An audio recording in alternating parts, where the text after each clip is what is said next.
What's going on, guys? It's Red Bull Tanker, and welcome back to Axis and Allies simultaneously. Turn 6 for the Allies. And, I mean, let's say it was kind of quite the turn for the Allies, so let's get going. Alright, I guess we will... we'll start on the European side. Well, since we're here, we can start in the Russian theater first, or on the Eastern Front. So, combat for the Russians this turn. Russia counterattacked the Germans here in Rostov. They were successful. They killed 2 German infantry and an Italian artillery at the loss of 2 infantry. They went into this attack with 3 infantry, a tank, and a fighter, the fighter and tactical here in Moscow.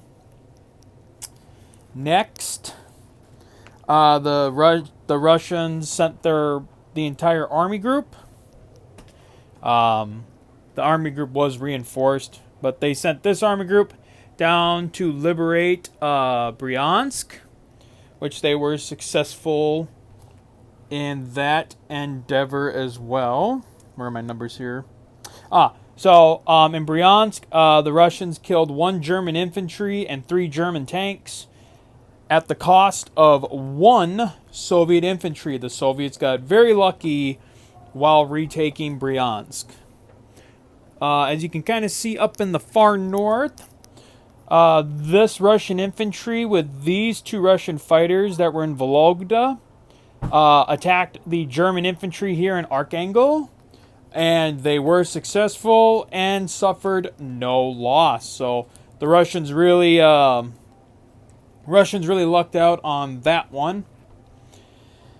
And then finally, I guess going over into sort of the Western Europe, you can kind of already see a combined British and American landing took place in Norway.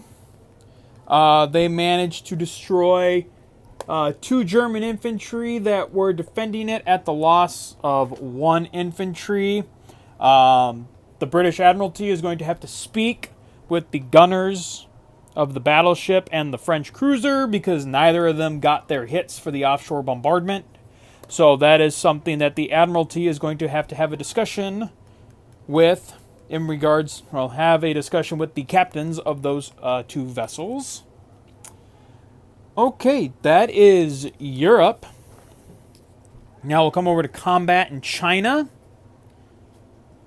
So in the China theater, the Brits walked in infantry into Shanghai. The Brits walked in infantry into Hapei. The Chinese, with their infantry, went it alone and attacked Hong Kong for the Brits. The Chinese were able to kill the 2 Japanese tanks that were defending Hong Kong and only suffered 1 casualty. Following that up, the Chinese did send an infantry into Kiangsi, kind of give Hong Kong a barrier to counterattack, though the Japanese really can't counterattack it this turn because of the 3 infantry there. Though I do suppose that there is a way that they can, but I'm not going to say it. Next, I think that's it for the China theater. Yes, that's it for China. So now we'll come over into the Pacific. In the Pacific, the Anzacs made a landing on the Caroline Islands. It was a successful landing. The Anzac cruiser did get a hit on its offshore bombardment and took out the Japanese AAA that was defending the Caroline Islands.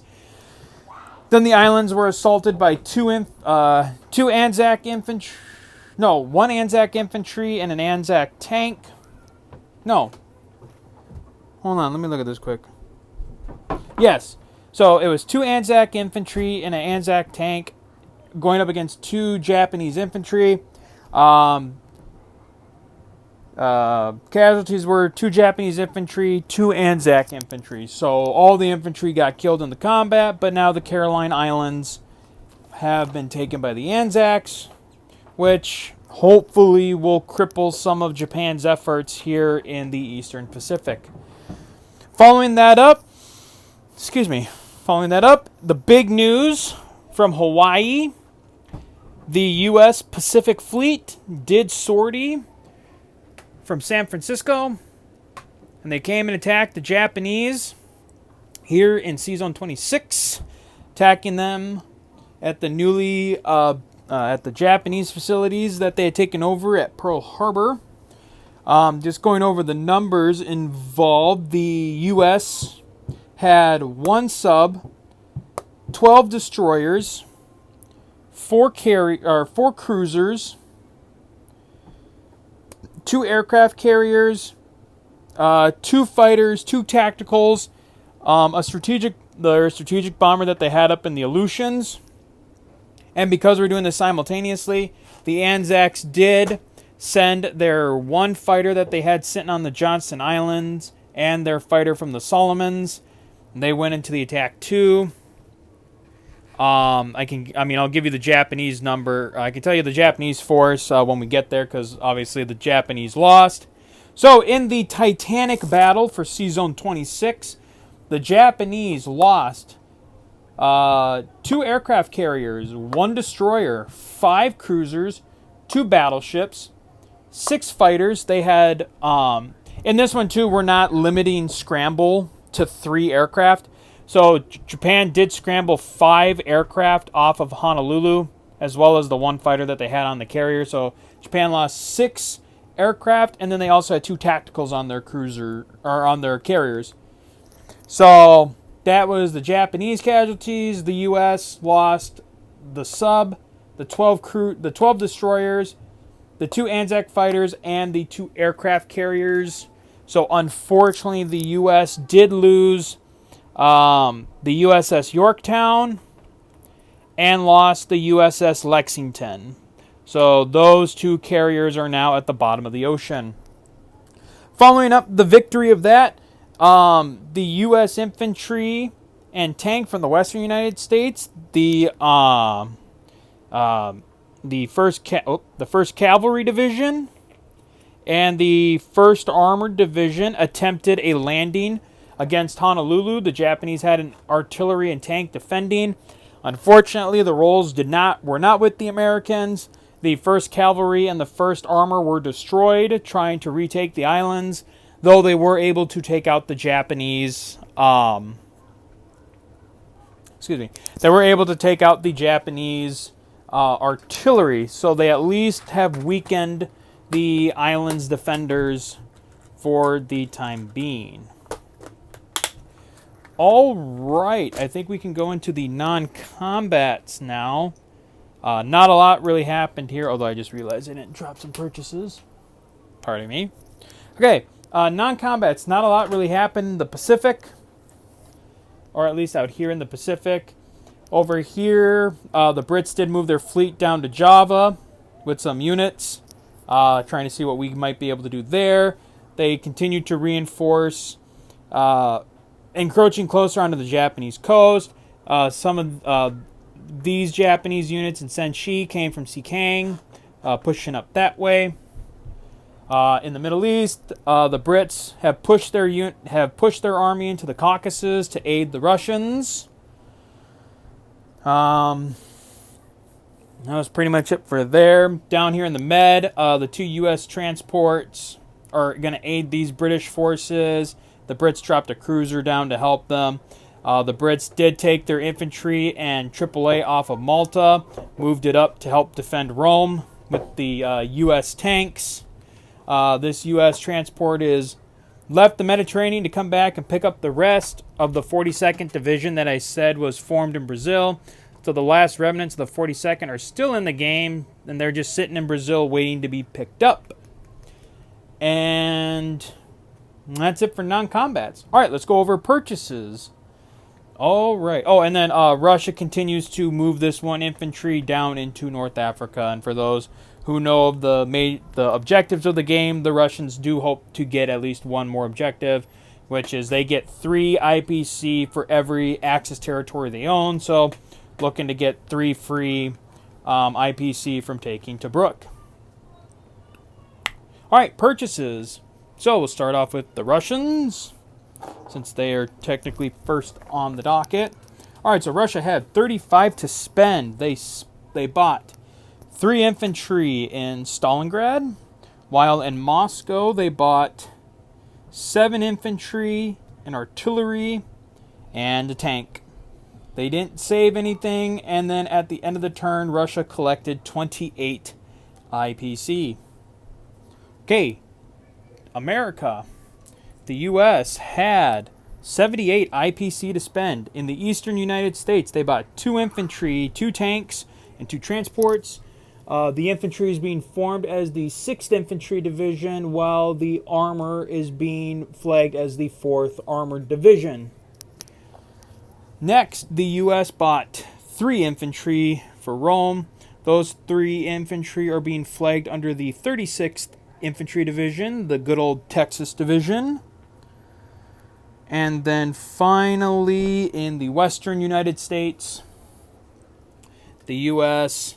dropped 2 infantry, an artillery, and a tank, which actually I didn't flag the tank, which I can do real quick.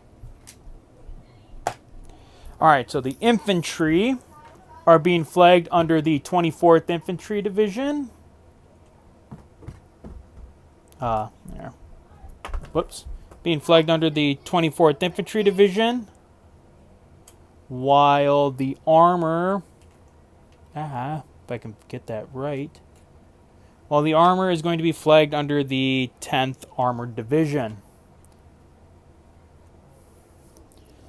All right, then at the end of the turn, the U.S. collected 57 IPC, plus they saved 7 IPC, plus 15 for bonuses, so the U.S. ended the turn with 79 IPC. How much longer are you going to be? A little bit. All right, let's see here. Next, China. All right, China had 13 IPC to spend. They spent 12 of it. They just dropped 4 more infantry here into Henan. Saved 1 IPC. Then at the end of the turn, China collected 10 IPC, plus the 1 they saved, plus the 6 for the Burma Road, giving China 17 IPC at the end of the turn. All right, Great Britain. Great Britain had 40 IPC to spend. In Britain, they bought an infantry, tank, and transport. They bought a miner in Egypt and bought 3 mech for Persia. And then at the end of the turn, the UK collected 33 IPC plus the 5 for bonuses, gives them 38. Far East Command. Far East Command had 22 IPC to spend. They bought a mech and 2 tanks in India, saved 6 IPC. At the end of the turn, they collected 17 plus the 6 that they saved, plus the 5 for bonuses. They got 28 IPC. Anzacs. All right, the Anzacs had 32 to spend. They bought a destroyer and fighter up there in Queensland, while down in Sydney they bought a transport and a tank. They saved 1 IPC. And then at the end of the turn, the Anzacs collected 21, plus the 10 that they saved, or plus the 10 for bonuses, plus 1 being saved for 32. And then, as always, Paris is still occupied, so France can't buy anything. All right, well, that is it for turn 6. Coming back up to the Victory Cities tracker, both the Germans and the Japanese control 4 victory cities at this point, if I'm not mistaken. 1 second. 1, 2, 3, 4. Yep. Everyone controls 4 victory cities, so they're still kind of away, still pretty far away from their intended numbers. All right, so that is going to be it for turn 6. And possibly we'll see you guys again for turn 7. Not sure if we're going to keep going. We'll just have to wait and see. So until then, guys, as always, take care.